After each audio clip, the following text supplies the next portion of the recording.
বন্ধুরা, আবার চলে এলাম বেশ কিছু চকলেট টের ভিডিও নিয়ে। আমার এক স্টুডেন্ট, তার জামাইবাবুর জন্মদিন 14 ডিসেম্বর, তো ও গিফট করবে, বেশ কিছু চকলেট অর্ডার করেছিল।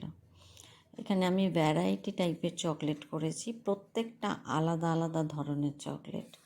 এখানে সবগুলোই ট্রাফেল, শুধু মিল্ক বা হোয়াইট চকলেট বা ডার্ক চকলেট দিয়ে শুধু সলিড নয়, সবই ভিতরে কিছু না কিছু জিনিস রয়েছে। এইটা হচ্ছে ফ্রেশ ফ্রুট চকলেট, আর এটা হলো গিয়ে এই যে কাস্টমাইজ চকলেটটা হোয়াইট, তার উল্টো দিকটা।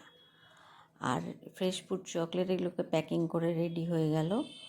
দেন বাকি ছোট ছোট চকলেটগুলোকে সুন্দর করে আমার ছেলে প্যাক করে দিল। এটা কাস্টমাইজ চকলেটটা, প্রত্যেকটা চকলেটের ভেতরে হ্যাসেলনাট, নাটেলা, তারপরে অনেক কিছু রয়েছে। এই যে কী সুন্দর গিফট বক্সটা কিনেছিলাম, এর মধ্যে গিফট র্যাপ করে ছোটো ছেলে কী সুন্দর করে সাজিয়ে দিয়েছে।